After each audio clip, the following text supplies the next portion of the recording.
I'm Joe Bendowski, and you're listening to Start Writing. This week we have an interview with the author David Wright and his book that has just come out a couple days ago, A Travel Guide to Murder. I've read it. It's written very well. He has published a lot of short stories, and you can very much see that style within the book. Each chapter almost works as an episode on its own. And I think if you're a writer of short stories, it's definitely one to pick up and look at how he's crafted each of those chapters and see what makes them work so well and how they could work as a standalone.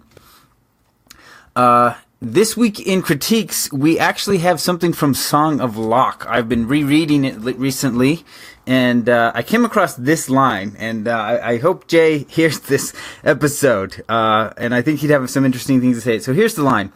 The pike clattered onto the dirt and rocks. And as I read that, going through it word by word, the pike clattered onto the dirt, I stumbled right there because I thought, things don't clatter on dirt. That's kind of not the sound that happens when it hits dirt. And then it said, and rocks. And I was like, but it would if it hit the rocks. And even though it's in the same sentence, I would actually recommend reversing that order so that it would say, the pike clattered onto the rocks and dirt, because then it doesn't cause that stumble for me as a reader where I disagree with the author's choice there. And so it's just a simple flip, but it stood out to me as I was reading this week, and I thought that I would point it out. And here is the interview with David. This is David Wright. Why don't you start off by telling us about your latest book and kind of the hook and the premise that it falls in, and maybe compare it to a well-known author so people kind of get a feel for what you're writing and the audience you're trying to reach. Right. Okay. So my latest is a series. I wrote 3 novels over the past 2 years, and they're called A Travel Guide to Murder. And that's the title of the very first one. And then it goes A Travel Guide to Murder, and then he goes to Hawaii, and then he goes to the Caribbean. So that's generally the idea. He's going to travel all around the world with this travel guide to murder. Now the hook is, this is a retired FBI agent, and he's traveling the world with his estranged wife. That's why I said in the promo, but it's not exactly estranged wife, but there's some problems with their relationship. So he's trying to rebuild his relationship with his wife. But unfortunately, at the same time, he's encountering serial killers who he hunted before when he was an FBI agent, and he was unable to catch them. And now he encounters them, and violence ensues. In fact, murder happens. So that's the hook for the series. And yeah. So okay, so this is my like one sentence pitch for your book. I spent my whole career hunting serial killers. I never thought it would turn me into one. Oh, fantastic. Now, you copyrighted that, or can I use it too? No, go ahead. Throw that on there. But I really like that. Thanks you, Joseph. That's good. I felt like it kind of encompassed the whole story. And for me, as I've been reading through the book, like that's kind of what happened. Like, yes. He's hunted these people forever, and he just has so much rage built up about the things that they've done, and then he starts killing them off, and so he's becoming a serial killer. Okay, spoiler alert. Yeah. So, well, I mean, it happens in like the first 20 pages of the book. Yes, okay, that's true. Yeah, that's right. Yeah, I think you captured it very well there. I'm not sure that I was really going to do that. I think I started writing, and then I got to that one encounter with the serial killer, and then that's sort of where it went. And then after that, I thought, okay, this is really what I want to do with the series. Have these encounters with these serial killers, and then see where they go. And like you said, okay, they went in most times, they go in his favor, and he comes out on top. But it changes him. He, like you said, he starts to become a serial killer. And maybe he's working for the good guys, but still, this is not the way you should do it. Right. So that's his dilemma. That's his paradox. So, okay, let me, I got to dig this up real quick. I want to pull up, well, actually, before I pull up some quotes, Why don't you talk to me? You said you're a teacher, so are you teaching creative writing, English? What is it you're teaching? Yes, I've been teaching high school English from grade 8 to 12 for the past 18 years. So this is my 19th year doing this. And I usually don't get the students to write about murder, but sometimes they do anyways. But I teach in a Christian school, so I also have to be a little bit careful of the subject matter I have. But kids are kind of cool because they don't take it so seriously. So they will explore all sorts of things that we might say, hey, maybe you shouldn't talk about that. But that's okay. They go for it. They write their stories. And so sometimes I'll have a premise where, if you come into a room and there's a dead body, what do you do? And things like this. And so over the years, they've kind of surprised me with some of the things that they've come up with. And I don't think any of that is in my novel, but just the fact that I do like to work with writers, and in high school, I get a lot of interesting things happen there. So okay, so I believe you mentioned that you have a course, a workshop. Do you want to talk to me about that? Right. So this, I just started this up. I was working on web page and making it my own web page for a long time because I'm not a web designer and I'm not an artist by career path, and so but I was still interested in those things. And my two of my daughters both ended up going. Unfortunately, they didn't follow in my footsteps and become English teachers, but they are still well-read. But they went into computer programming, and they worked a lot with website design. And then they also worked with my one daughter was heavily into art, so they working with Photoshop and things like that. And they didn't want to make my webpage for me for free, which probably because the ideas I had. My one daughter was supposed to make a webpage for her school project, and then she, the ideas I was coming up with, the things I wanted to do, she says, "You can't do that. It's impossible. I've got to make this thing in 2 weeks for school. I can't do this." So she made something else. She never even did show me what she made. But that was the impetus, because I started drawing what I wanted on the page and sketching it and showing her. And she started working on it until she realized it was too much work. So 2 years later, I did all of those things myself. And whenever I'd run into a problem, I would talk with one of the two of them, and they would straighten it out in a few seconds after I'd been working on it for weeks. So that's just the way it is. So when you get old, your brain's not as flexible, I think, but I was able to get there. So yeah, the webpage is all completely me from scratch, working from the very beginning. And then the idea of the webpage is to promote young new authors. So hopefully many of my students in school, I'll be able to use that with them. They can get published on the internet with their parents' permission. And then also people out there, nobody knows about it yet. So people out there on the internet can also contact me and get their work published. And then eventually I would have the printed versions be available on Amazon. And so that's kind of like that's the beginning of like a workshop. And then they can also, other authors, oops, I bumped the mic. Other authors can have their work, if they're published somewhere else, they can send me a link, and then I will put that up on the webpage and then promote their work for free. So that's kind of the idea. So you scratch my back and I scratch yours. All right, sounds good. Okay, so let's talk a little bit more about your book and writing craft in general. So initially, maybe before I dig into the quotes here, what do you consider the strongest part of your writing, and how did you develop it, or how would you teach it to others? Right. I started off writing short stories. And usually, like, my method for writing a short story is I would have something that intrigued me. And many writers have said this in a different way, but for me, it was like something caused a sense of awe in my mind. Something would spark my imagination. And because most of my stories are actually speculative science fiction stories, usually it had something to do with that. Something in nature or science would spark, and I'd just be kind of like surprised by it. And then that would be the inspiration for it. And then I would sort of write the story and create the setting, and whether it was in the future or whether it was in the past, something to work around and kind of exploit this idea so that I could create that sense of awe in the reader.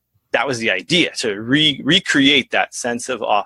Now with short stories, that I didn't really have to think too much about plotting, because it was short.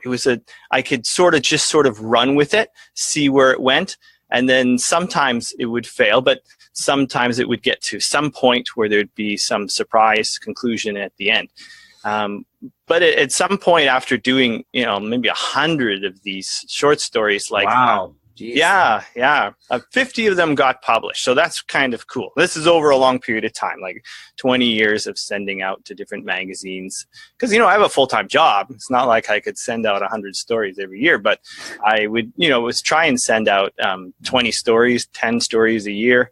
And then anywhere from 1 year, I got 12 published in 1 year. So that was a banner year. And then usually maybe about 4 or 5 would get published in 1 year. And then, but there was some point, in fact, it was hockey's a big thing in Canada. Where are you, Joseph? Utah. Utah. Okay. So you probably don't know about this, even know what hockey is maybe down there. You've heard of it though. Yeah. Yeah. Okay. So in Canada, hockey's the big thing. And so this one year, the hockey season was canceled. The whole season was canceled. So there was no hockey. So me and a buddy of mine had to do something with their spare time. So we wrote a novel together. And then we were going to do more of this, but then hockey season came back the next year. And so my friend was out. That was it. He was back to hockey, watching hockey on TV. But I had all the spare time because I'm not a great sports fan. So I started writing, but I wanted to write something longer than to get that kind of, because it's an awesome feeling when you accomplish this short story, but then it's done and it's over. And then you kind of have so I wanted to extend that joy or pain or whatever it is that you go through as a writer. I wanted to extend it over a longer period of time. So I started trying to tackle a novel. And so the first novel was a historical novel. So I had to do a lot of research as well. Is that Flight of the Cosmonaut? Yeah. Flight of the Cosmonaut. So that required a whole lot of research into the phantom cosmonauts, Yuri Gagarin, and all of that development of trying to get into space that took place in the late 50s and early 60s. And then, so that was a lot of fun learning all about that, but also crafting my very, very first novel. Not counting the other one I did with my friend. That one was really, it wasn't structured well. It was just, I would write a chapter and he would write a chapter, and then sometimes they never matched up, and sometimes the characters' names would change, their nationalities would change, and we never ever did fix the thing. It's still sitting there. Oh, that's funny. Yes, it was a lot of fun. But this other one, you couldn't do that. When you write a novel, it needs to, everything, you have to have, what's it called? I should know this word. It has to have continuity. All right, so you can't just change the character's name halfway through or something like that. So learning, what I learned anyways was to work on plotting over a long period of time and developing that story arc, and then coming to a rousing conclusion and what we learn in English class called the denouement. So working through all of those phases in the novel, plotting, was something that was kind of new to me. I learned a new word. There's plotters and there's pantsers. Right. And yeah, so you know this? Yeah. Well, and there's multiple words for it. Like there's also what they refer to them as architects and gardeners. Okay, architects and gardeners. Okay, so gardener. I guess I was a gardener. More in my instinct was just to write from the seat of my pants. That's where pantser comes from. Yeah. And then that's why some of them would just fail, because I'd get to the end and I wasn't able to get where I wanted to go, and I didn't know where it was going anyways. It was just a process kind of subconsciously working through my brain, and I didn't really know what was going on. And then I would get to the end and I didn't know how to fix it. So that's where you wish you were a plotter. But I had to learn with a novel. I really had to learn how to do both.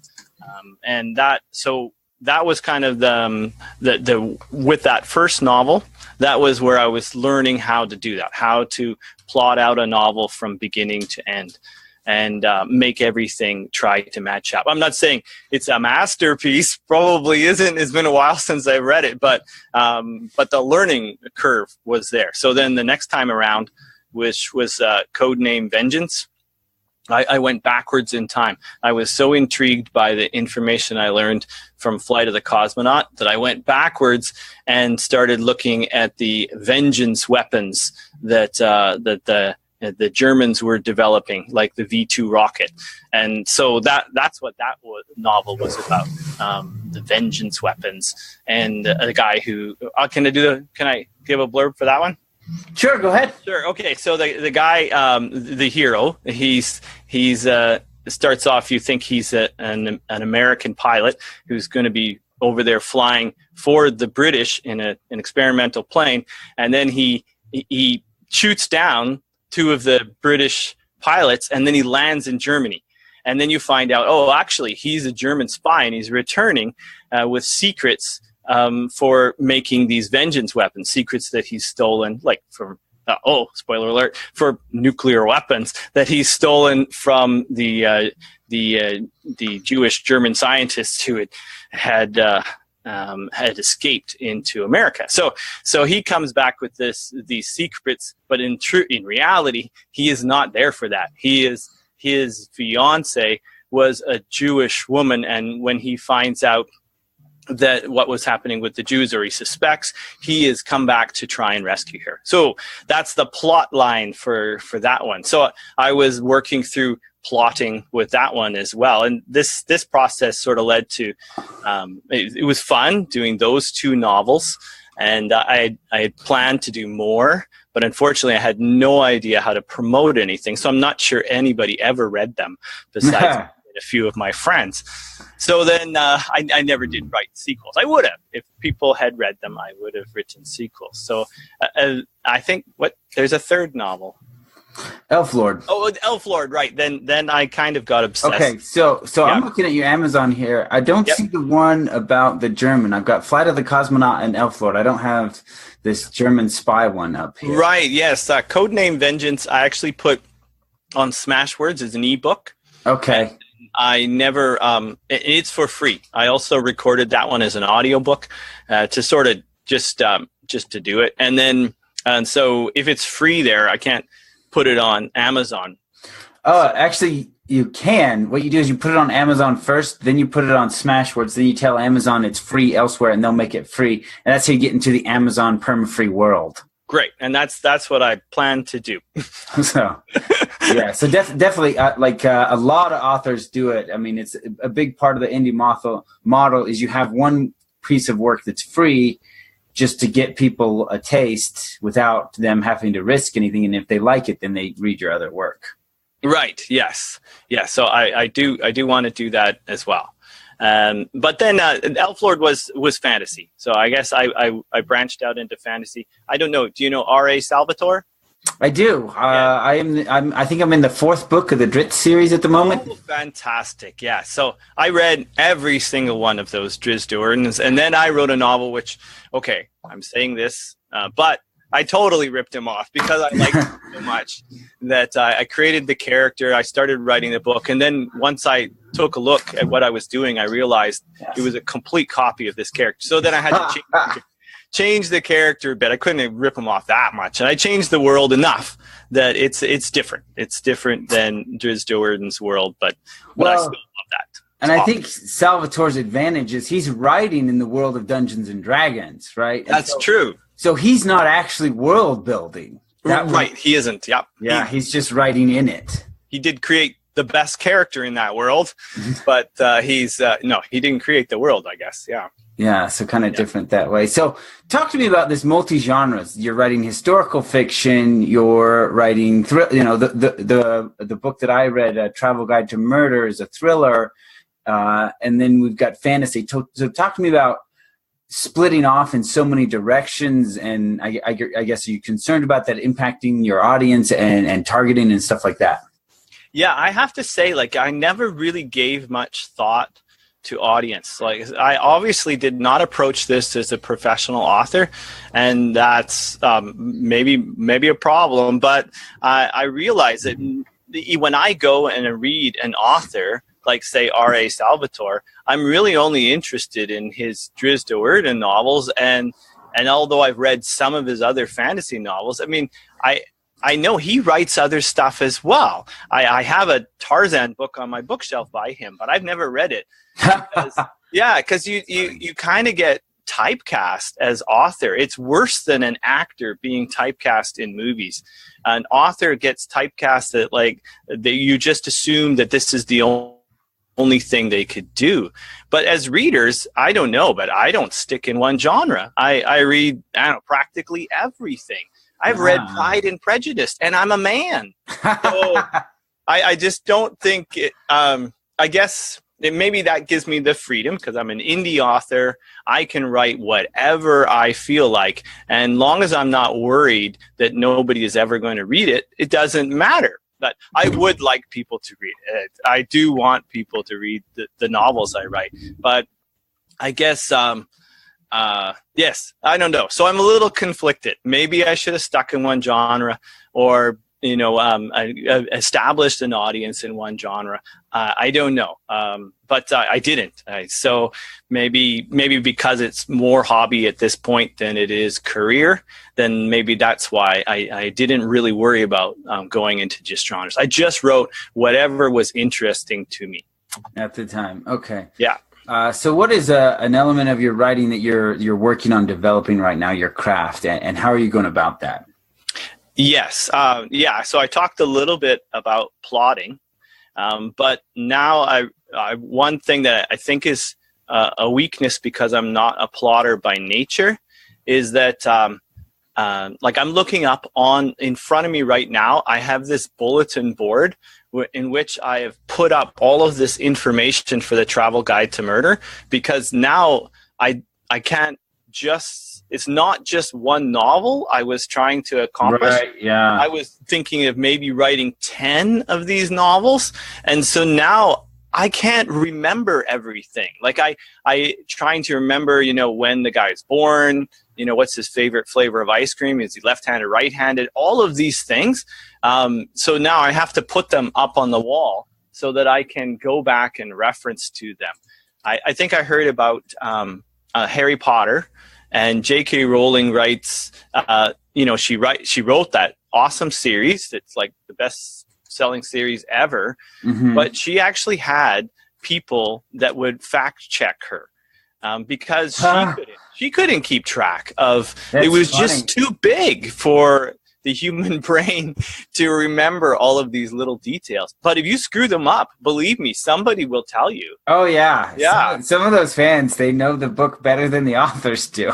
Right. It's like Star Trek, the cult fans for Star Trek, when they make a mistake, guess what? Everybody in the world is going to know about it. Yeah. So that is something I'm working on. I still don't know how to do that, how to create like a Bible for a series so that I can keep track of everything, or even just within a novel, just trying to make sure I have continuity throughout the novel is something I still struggle with, and I'm still developing a system. If you have any advice, please let me know. Okay. Well, I mean, I think George R. R. Martin has an incredibly vast and complex series, and he's a gardener. He's a panster. Yes, I totally believe he is. And I think his approach is he just does a lot of revisions, and that's how he catches all the little stuff that develops. Ah, right. So, Yeah. So are you still waiting for him to ever finish his series? Well, there've been I read chapters those as well. Yeah, so there've been a few chapters released, but I think really? yeah. So he did a reading at Comic-Con, and naturally that chapter was eventually leaked out. But I mean, he takes 5 to 6 years between books. Yes, he does, which is so frustrating for a fan, because I was blown away by R.R. Martin. I thought he was the next Tolkien, except with a lot more swear words. But then but then it was so frustrating because the TV series catches up and then passes him. So yeah, well, they're finished before he ever writes the last book or two. Yeah, well, I mean, they're already ahead of him by quite a bit, and I think and if you watch the newer episodes, the magic is just not what it was. The set pieces are not as strong, and there are still surprises that they throw in there. Yeah, but they don't have the red herrings to support them. They literally come out of nowhere. Oh, okay. So, well, that's kind of cheating. So it's totally cheating, and they're just building off of the fact that they had this strong foundation. So yeah. So I was really disappointed with the post Martin episodes. Okay, so yes, that would be something I'm working on to try and develop. But yeah, okay, sounds good. So is there anything, and I imagine you see a lot of writing that just drives you crazy being an English teacher. But let's say when you pick up a novel somebody's put out there, what is something that drives you crazy or makes you just say, nope, not reading this, I'm done? Yeah, the modern trends in writing, especially in the thriller genre, they really frustrate me. Okay. Yes, because what are those trends? Tell me. One of them is they've given up on describing. They've cut out huge chunks of description of the setting, of the character, and they just jump to all action and dialogue.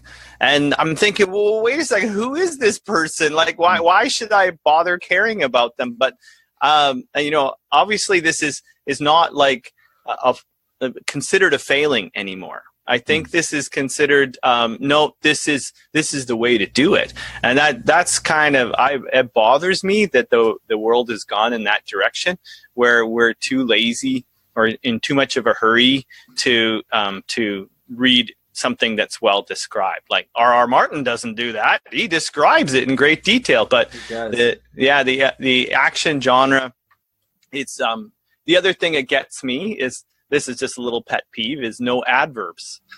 I don't know if you've noticed that, but they've taken, it's supposed to be an adverb with an ly at the end. They just dropped the ly. So everywhere it's just adjectives describing an action, which is just, okay, this is a real grammar thing. I know, I realize it.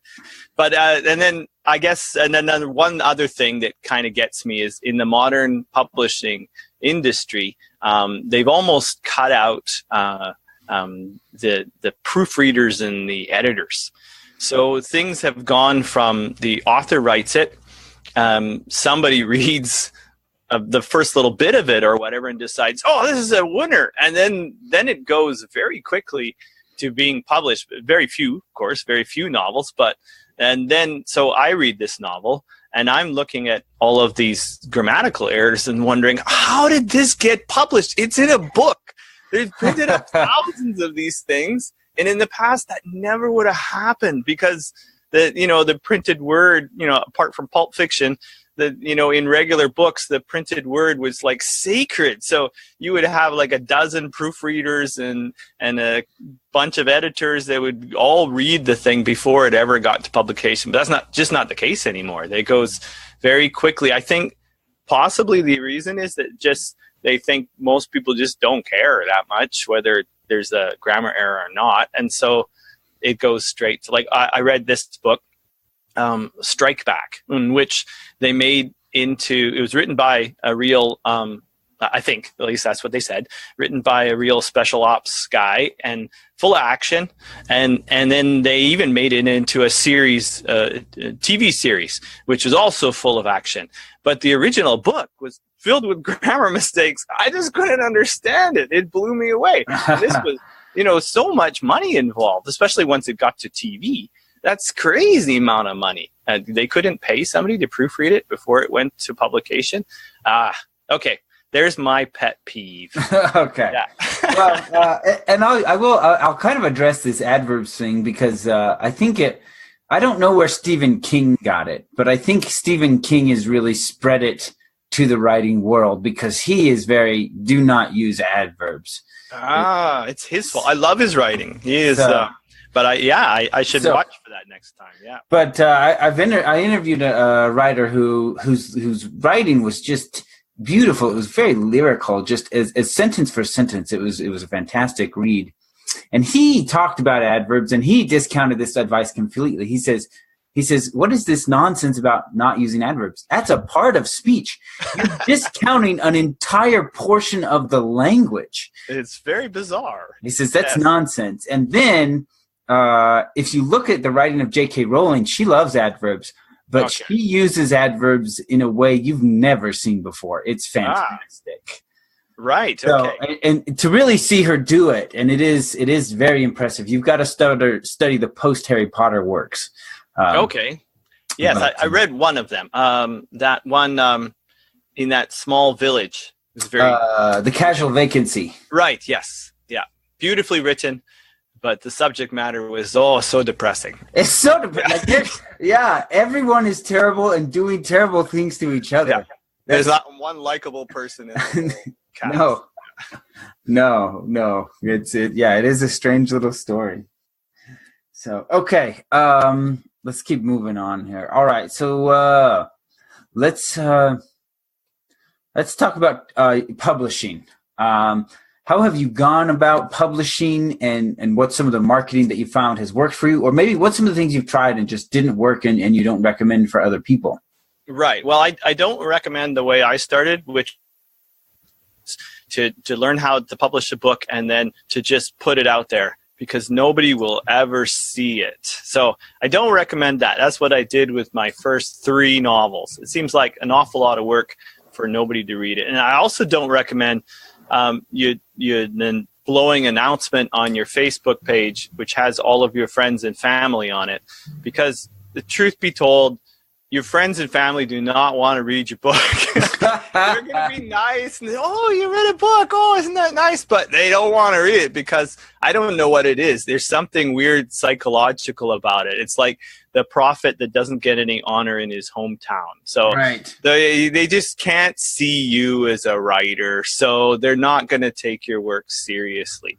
So I think those 2 methods, not great. And I think one method that I did start in the last year or so was to sort of create another group of people that only knew me as a writer. And that's so my Twitter account doesn't have any friends. I don't have any friends on my Twitter account. My Twitter account is only writers. So I just follow writers and I don't even follow magazines. I just follow writers. I think, is that how I met you, Joseph? Probably. Are you on Twitter? I am on Twitter. So. Okay. So then now I'm in at least I'm in a community now that sort of gets me as a writer, not English teacher, not somebody's son or something like that. So then, so that was good. So I have, 4,000 people or so that I can communicate on the same level with. And then the next thing, I found out about this. I'm not good at this yet. So this was a new thing for me, very new. And that was GMAS. I don't know if you've heard of it. Never heard of it. What is it? Okay, GMAS is using your Google account and this add-on, I guess, that's called GMAS. What you can do is you can send out if you can get people's emails, then you can send out a mass email to 50 people, and they won't see that it's going to 50 people at once. Okay, so now I did this with Joseph, so I hope he's not offended. Oh no, it's fine.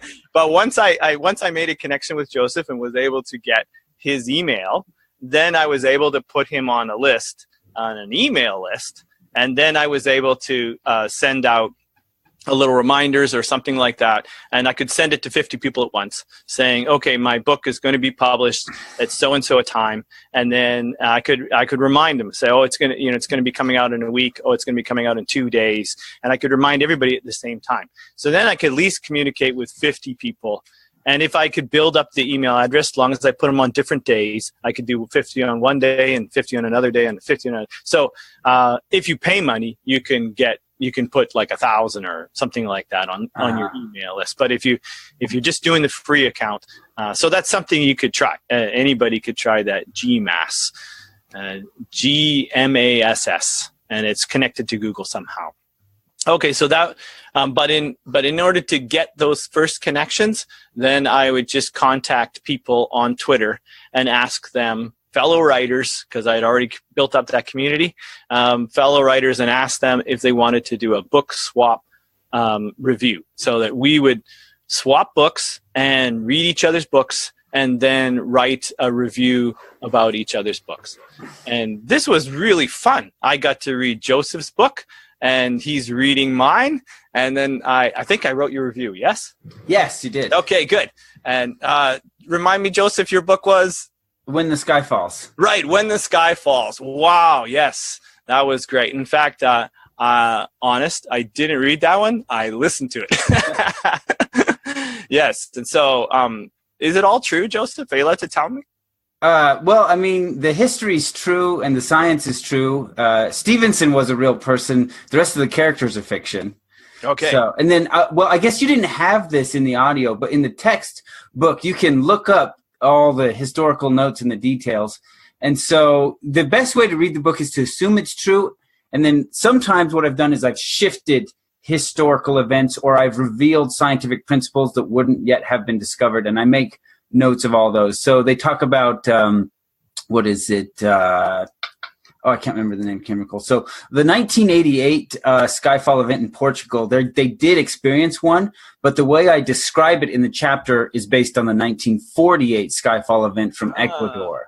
So like I said, so it is very much true, but I have shifted things for an optimal dramatic experience. Right. Yeah. So that's, if you haven't read it, that's or listen to it, because it's also recorded with a professional reader. Is that correct? Yeah. I thought he did a great job. It was amazing. It was a very, very well done. Yeah. So he's a voice actor, basically. Yeah, he's a voice actor, and I mean, you can hear it. Like he creates a distinct voice for each character. He really does a good job. Yeah. So a very enjoyable way to read a book. Just listen to it. It reminds me of the old radio shows my dad used to listen, like The Shadow and all that kind of stuff. Yeah. Just listen to a book. Yeah. So, and in fact, that reminded me, because I that War of the Worlds podcast, that radio broadcast for War of the Worlds. I listened to the original because my dad showed me, and then told me all about the big scare that occurred. Oh yeah. Because of the aliens and everything. Yes, which is originally what I thought your book was going to be about, but as it turned out, that wasn't the case. So fascinating, yes. So I can't remember what we were talking about. I just got into your book and then got interested. So GMASS, you sent out these emails. Yes. Okay. So then we were at the point of I would ask them, yes, if they wanted to swap reviews, and then the only downside of this is and it's an upside, is you had to read a lot of books. Because if you wanted 50 people to review your book, then that means you have to read 50 books. Yeah. Yes. So I'm an English teacher, so I was actually very impressed by the indie books that I read. Because, there's this stigma that an indie author is going to have like lots of grammar mistakes and then it's going to be a bad story. And this is not the case. Let me tell you right now, I've read lots right now of indie authors, and I'd say it's the other way around. The professional publishing industry doesn't care about grammar anymore, but your average indie author does. So that's okay. So there's my plug for indie. So I am indie, and my experience is there are great indie writers out there. Some of my favorite authors are indie authors, but the issue is there's no gatekeepers, and so when you pick up an indie, you never know what you're going to get. It could be fantastic, could be barely readable, and that very low gutter level, you don't get it in traditional publishing. They filter that out, but they have a lot of stuff that's not very good that gets published too. Right. Okay. I got to watch out for that. I guess it's going to happen. Yeah. So like I used to do I would contact a lot of people and do the book swap thing, but there was enough novels I could barely get through. I'm like, no, I got to go about this another way. Aha. So, okay. So then you can tell me that way. I don't know if you're going to tell me now or are you going to tell me later? Well, I will not agree to a swap until I've at least read a sample of the writer's work, because I'm like, I need to know that I can read this. Right. Yes. So. That's a good point. Yeah. So at some point I might encounter one that I might just have to say, you know what? You don't want me to write a review. So that'd be the end of that. Yeah. And then I think, so that's my experience so far. That's as far as I've really gotten. And then, so I'm going to, with Amazon here, I'll be doing the first week or so, whatever it is, for free. If I do the KDP, I can't remember what it's called, Direct, I think. Yeah. And then, and so then that first week will be my promo week. And then after that, I'll see about whether I want to, maybe I'll try and find a way to make that first book in the series free permanently. And then the rest of them, if anybody's interested, they would continue on and keep reading the series. So that's my game plan for the next 5 years or so. So, okay. So that's the GMAS and Twitter are kind of your marketing platforms that you've worked on so far. And, right. So anything you're planning differently for this one? You're going to do the KDP and anything else? And well, I was curious. Like I did look into somebody, maybe it was you, sent me some other advice for getting ads out there. Yeah, I did send you some stuff on that. So I kind of had a tacit agreement with my wife. I could pursue writing in my free time, long as it never cost any money. So far I've been able to make nickel and dimes, but I haven't spent anything. I just made sure I did all the labor myself. Right. But so if I do ads, I won't be able to get around that. I'll have to. Well, I guess you've published a lot of short stories. Maybe you can take whatever money you've gotten from publishing short stories, be like, this is writing money. I get to spend this on ads. Right. Yeah. But I hate to say this, but publishing short stories, you will never get rich. That is, even the best-selling authors, when they publish their short story, they get like 6 cents a word. So 6 cents a word is not going to pay the rent. And for me, if I get 1 cent a word, I'm happy. That was great. Thanks. And many of the stories, I get nothing. It's just for the love of getting it on the internet that I would do. Well, I guess you kind of have to look at how maybe you haven't looked into this before, but how advertising works, because we're paying like 15 cents a click, and we're expecting between 4 and 6 clicks to convert if our ad is working correctly. So, yes. So that means, we're putting out, 60 cents to sell a book. Right. Okay. And so if you're making even a penny a word, a short story is going to pay for, at least one ad. You sell 10 of them, you can run a whole campaign. Yes. Yeah, that's right. Yeah. It's going to take me a long time. It took me 20 years to publish 50 short stories. Yeah. But ideally you get that ball rolling, right? And then, then you can take the money from the novels you sell and roll those over. Right. Yeah. Hopefully. But I think, at this stage in my life, because I'm a little bit older, then there is some spare money sitting around. So hopefully I'll be able to convince my wife I can do this. Negotiate with her. Yeah. Spend a little bit of money on it just to try it out and see what happens. So I think she'd be okay with that. So okay. I will let you know. All right. So is there anything else you wanted to cover? I send you this big list of all this stuff, and then I kind of pick a few things here and there to talk about. But was there one that really caught your interest that you thought about a lot and was something you wanted to talk about? Otherwise, I'm about finished on my end. Okay.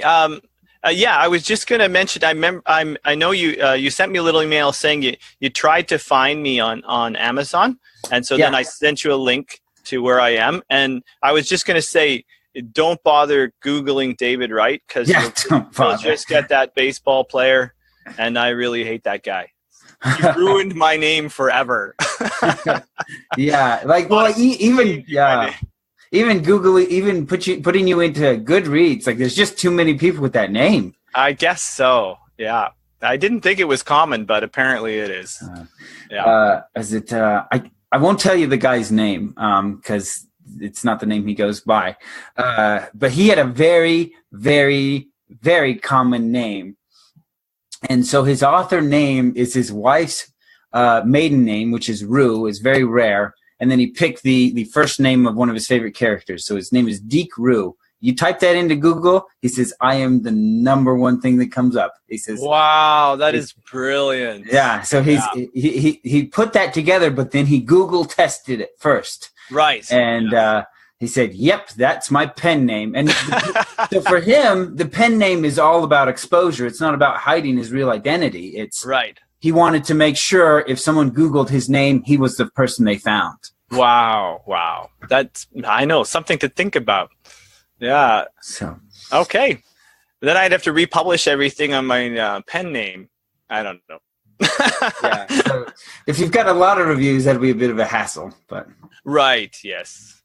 But that's okay. Like I said, I'm not in this to get famous. Yeah. Just to explore. Kind of like, I think a writer, I mean, if they have the interest, that this is something that I tell the students, you should pursue it, because this is something that's a passion for you. It can bring you great joy in the future, and it doesn't matter whether you become famous or not. Somebody is going to like what you've done and be able to chat with you about it. That would be my sign off. Okay. All right. Well, then before you go, give us a shout out. Tell us where you can find your work, your Twitter, your Instagram, anywhere else that we can find you and connect. Okay, great. So the workshop I started up is called Antimatter Dreams. And that's all one word, .com, antimatterdreams.com. Pretty easy to find that one. It pops up. And then my Twitter address, I believe, is David Wright at Wright812, and I think the at Wright812 is the important part. And then I have an email address, not email address. It's my writer's website, the author's website, right? Yeah. And that's oh goodness, what? David. Thank you. David Wright 812. Right, David Wright 812.wordpress.com. Yeah, and that's me. I'm all covered there. So, okay, and then your books are on Amazon, and then the free book is on Smashwords, which is Codename Vengeance. Right. Yes. Right. So look up his books always by their title, not by his name. We just covered that. Yes. You will never find it. He's buried deep in those pages. I'm at the bottom of the slush pile. Yeah. So when David sent me the book, he sent me a EPUB for Kindle, and he sent a Mobi as well. But when it said that the document had said EPUB for Kindle, I downloaded that, tried to put it on my Kindle, and as the readers know, Kindle doesn't take EPUB. So then I had to plug it into Calibre and convert it over, because I didn't recognize that you'd sent me a separate Mobi file. Anyway, so when I converted it over, it couldn't find the title. So it just posted out this huge long digit number. And I was like, I can't even remember the title of this book. So in my Kindle, I put in the title of the book just as your author name. So it just says David Wright by David Wright. Because it's an ARC. I couldn't pull it from Amazon. Okay, so those would be some of the mistakes you want to avoid when you're doing a book swap with somebody. Yeah. Send them the right format. So yes. Well, the format was in there, but it was the Kindle, the one labeled for Kindle, was the wrong format. So. Yeah, I since changed that, but yeah, I did notice that myself. And I thought, okay, that doesn't make sense. Yeah, so I was trying to prep for the interview, read all his pages, and I was like, okay, well, I know his name is David Wright. Couldn't find him anywhere. I had to email him directly. I was like, can you give me some links? I can't find anything. Right. Oh, wow. Okay. So, yeah. Right. So the titles are Codename Vengeance. What's the Cosmonaut one? Flight of the Cosmonaut. Flight of the Cosmonaut and Elf Lord. And then what is our release date on A Travel Guide to Murder? Travel Guide to Murder is October 30th. October 30th. So, and I will tell you, David writes very well. It's an enjoyable, fast-paced read. I really do like his writing. He's definitely one of the strongest indies I've read. So, yeah. Wow. Thank you very much. Yeah. Great. Yeah, it is. It is. You do write very, very well. It's very clean. It's fast-paced. There's none of the scenes really drag. Everything is just very smooth. So it's very well done. I haven't gotten to the end, so maybe you blow it. I don't know. It's possible. So, that happened. There was this book. I was reading it and I was loving it, and then I got to the climax, and it was just so disappointing. I downgraded it 1 star, and we even talked about it briefly on a podcast. And I was like, if you had asked me any point before the end of the book, I would have recommended it because I was loving it. If you ask me after I read it, I won't. Oh, wow. Because they dropped the ball on the ending, and it kind of... Yeah, ending is important. It leaves a bad taste in your mouth. Yeah, so... Yeah. All right. Well, thank you for your time. You're welcome. And it was very nice talking to you, Joseph. Yeah, you too. All right, thanks for listening. As always, we would love it if you would leave us a review on iTunes. Let us know what you think of the different episodes we've been releasing recently, those on marketing and grammar and whatnot, so we can get a feel for what it is you really enjoy about the show and produce more of it. As always, if you would like to support us, we would love it if you would leave us a review. The newsletter this month, it hasn't come out on the 1st. I think it's the 2nd or 3rd now. I'm a little bit behind because in it I had promised to release multiple drafts of a chapter, where I was initially releasing the chapter as it is, going through filling out the staging of the action beats, and then finally flushing those action beats out. And I'm a little bit behind on that project, but I'm hoping to have that up in the next few days. And so the newsletter will come with the links to that once that's available on the website. And so that's been the delay there for those of you who've signed up for it. If you're interested, you can go to the website, click on the blog section for Start Writing, and you can sign up for the newsletter there. And there's all kinds of links in this one, and I've just put the exercises just right in the newsletter itself. I'm trying to make that a lot more effective, putting a lot more time into it, and just trying to make it just more worth your time to open and read through it. So there's links to the Obama stumble on the oath because of the split infinitives. There's links to Carol and her obsessive incorrect grammar, as well as a link to that the multiple drafts there, so you can kind of see what happens when you build that staging in and what that looks like in the final version.